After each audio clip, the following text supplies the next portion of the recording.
Hello everybody, Antshark Gaming here. Today we are going to be reviewing Outriders. Outriders was a game released on April 1st, 2021 by Square Enix and People Can Fly. In this review, we will be going over the gameplay of Outriders, the loot, the story, and my overall experience with the game, and a few other things. So, without further ado, let's get into this review and begin with the gameplay.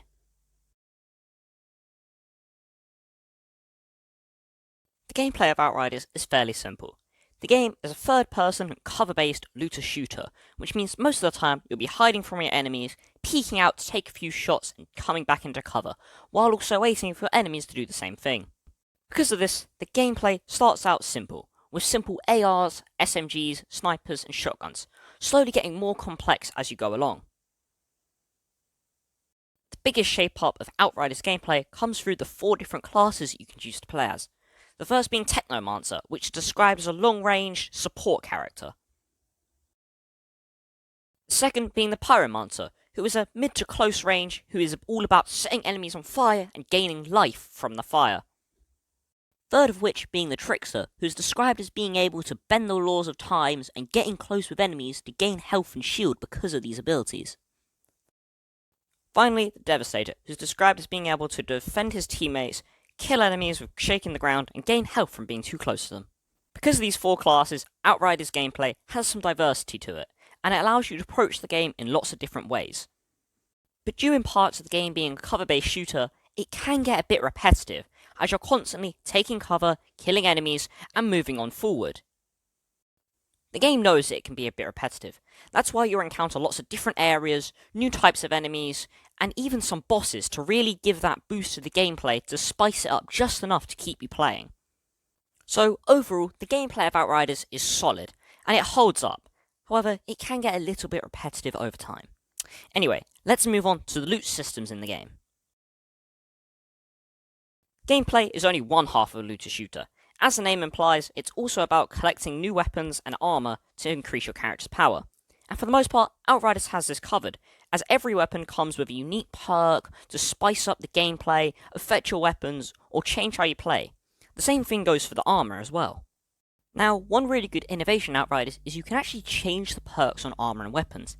In other games, for example, Destiny, the perks you get on the weapon or armor are the perks that you're stuck with, and you're not able to change them. But in Outriders, you're able to up the rarity, change the perks, improve the attributes, and even change what type of weapon it is, from a pump shotgun to maybe a burst, or a fully automatic one if you want to. And this is one of the features about Outriders that other games should consider adding into theirs, as it's really nice and actually makes unlocking new weapons feel good, as you can transfer them perks onto new ones. As well as this, the legendary guns come with unique perks you can only get on them and then transfer to new ones. Now, looter shooters have never really been renowned for their stories, and Outriders isn't exactly an exception. But when compared to other games' stories... Mose, and you're the voice. Outriders actually has an okay story, which doesn't feel tedious or monotonous, and is actually quite mature with racial undertones, which sounds surprising, but it flows really well, even if it is a little bit generic with its twists and turns and some dialogue. Now, whereas the story may have fell flat for some people, the side quests in Outriders are actually really good, as they feel unique and not generic at all.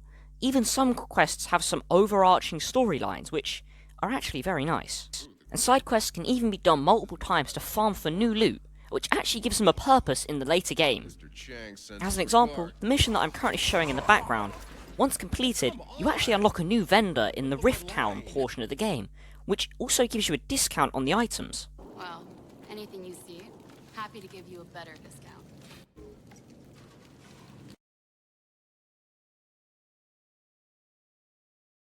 Now I wanted to talk about a few more things, the first of which being the endgame portion of Outriders, which involves these things called expeditions, which are essentially new missions to go get supplies and loot for the towns in the game.